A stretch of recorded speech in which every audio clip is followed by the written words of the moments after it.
नमस्कार. यशोवाणी दिवाळी अंक 2024साठी मी सुषमा वैद्य वाचत आहे लेख ज्याचं शीर्षक आहे हर हर महादेव. आदि कैलास आणि ओम पर्वत दर्शन, एक मंत्रमुग्ध करणारा अनुभव. आपल्या सर्वांच्या मनामध्ये एक भावना असते की काहीतरी भव्य दिव्य बघणं, अनुभवणं म्हणजे देवदर्शन होणं. जे कोणी आमचा देवावर विश्वास नाही असं म्हणतात ते सुद्धा काही एक शक्ती मानत असतात आणि निसर्गातील हे भव्य दिव्य दर्शन म्हणजे त्या शक्तीचं प्रतीक असं मानतात. आपण भारतीयांसाठी सर्वात पवित्र असणारं ठिकाण म्हणजे हिमालयातील कैलास पर्वत. हे तिबेटच्या पठारावर आहे. या पर्वतावर शिवपार्वतींचे निवासस्थान आहे अशी आपली श्रद्धा आहे. या पर्वताची उंची 6638 मीटर आहे.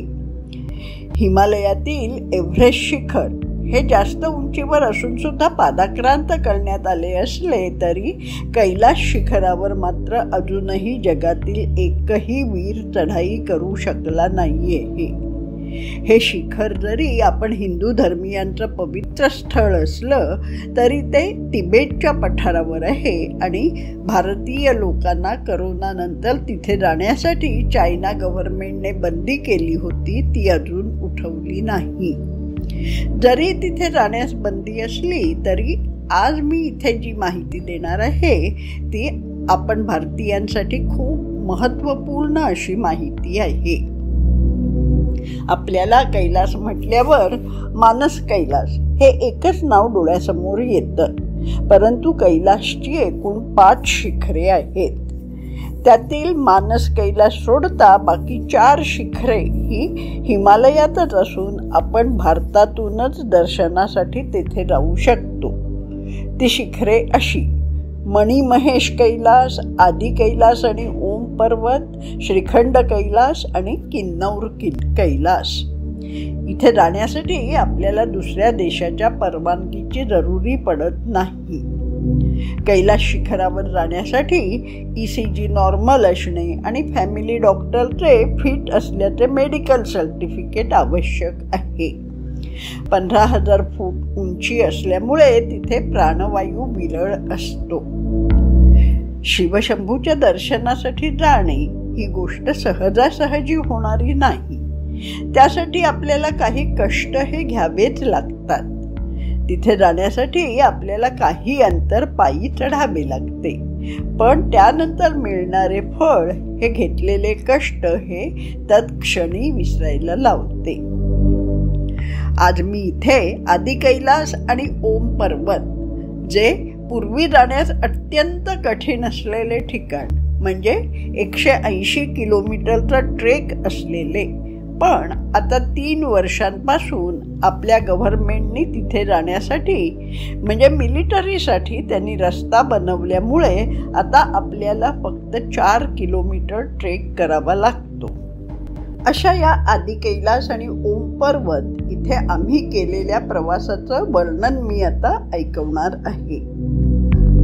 आदि कैलास हे तिबेट पठारावर असलेल्या कैलासची छोटी प्रतिकृती आहे. मानस सरोवर आणि आदि कैलासचा रस्ता हे शेवटचे 20% सोडता एकच आहे. आणि विशेष महत्त्वाची गोष्ट म्हणजे आता लेटेस्ट आलेल्या न्यूजप्रमाणे लिपुलेख पासमधून आदि कैलास तसेच मानस कैलास या दोन्हीला जोडणारा रस्ता आता लवकरच चालू होईल.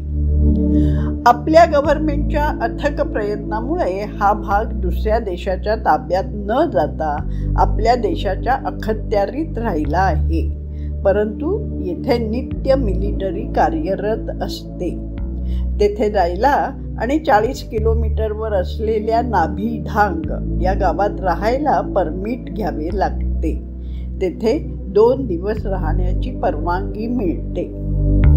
उत्तर प्रदेशातील हल्द्वानी किंवा काठगोडा येथून या प्रवासाची सुरुवात होते. पुणे मुंबई येथून रेल्वे किंवा विमानाने दिल्ली आणि मग तेथून बसने, कारने किंवा रेल्वेने आपण हल्द्वानी किंवा काठगोदाम येथे जाऊ शकतो. आमच्या आदि कैलासच्या मुख्य प्रवासास काठगोदामहून सुरुवात झाली. प्रथम काठगोदामहून आम्ही धारचुला या गावी पोहोचलो. हा प्रवास म्हणजे ज्याला आपण ॲक्लमटायझेशन म्हणजे डोंगराळ भागातील थंडीची ज्याची आपल्याला सवय नसते त्याच्याशी जुळवून घेणं असा प्रवास. धारचुला येथे नाभिढांग जेथून आदि कैलास आणि ओम पर्वत येथे जाण्यासाठी राहण्याची व्यवस्था आहे ते गाव. धारचुला येथे ते परमिट, मेडिकल सर्टिफिकेट सबमिट केल्यावर मिळते. आम्ही तिथे पोहोचलो त्यावेळी तिथे अपेक्षेपेक्षा जास्तच बोचरी थंडी होती. वाटेत जात असताना आम्हाला हिमवर्षावाला तोंड द्यावे लागले. अर्थात आम्ही गाडीमध्ये बसलो होतो, परंतु तिथे पोचताच थंडीमुळे अंगावर लोकरी कपड्यांचे लेयर्स चढवले. माकड टोपी, लोकरीचे हातमोजे, पायमोजे सर्व चढवले तरी सुद्धा थंडी वाजतच होती. ज्या ठिकाणी आम्ही आलो होतो ते ठिकाण बघता राहण्याची व्यवस्था सर्व आवश्यकता लक्षात घेऊन केलेली होती.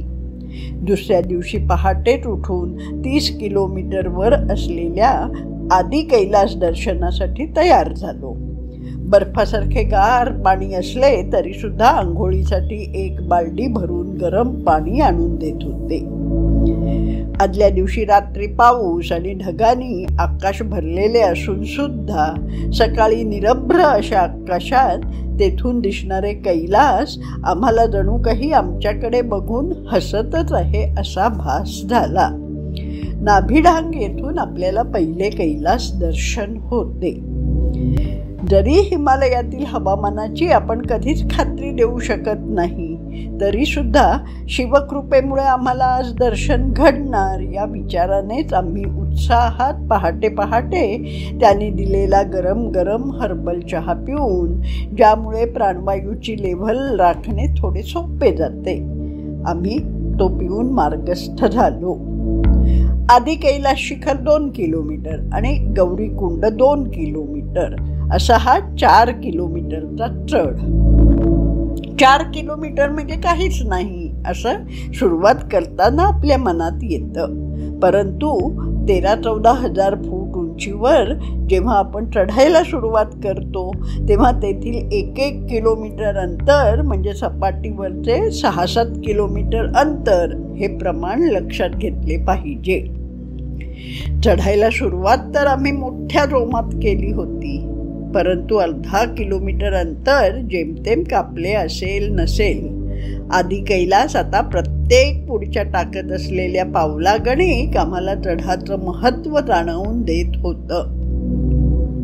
अशा तऱ्हेने आम्ही 2 किलोमीटर वर पोहोचलो आणि तेथून मात्र जे कैलास दर्शन झालं ते बघता चढून आलेला सर्व शीण कुठे पळून गेला ते कळलेच नाही. निशब्द होऊन कैलास शिखराचे डोळे फाडून दर्शन घेत असतानाच डोळे मिटले गेले आणि अर्धोन्मिलित अशा नेत्रांमधून आनंदाश्रू आले. अंतरातून अमूप असं सुख उचंबळून आले. माथा टेकून त्या कैलासाला साष्टांग प्रणिपात केला आणि बघता बघता हवामान एकदम बदलले. आम्हाला जे दर्शन झाले तेच आदि कैलास आता ढगांच्या बुरख्यामध्ये लपेटून दिसेनासे झाले होते.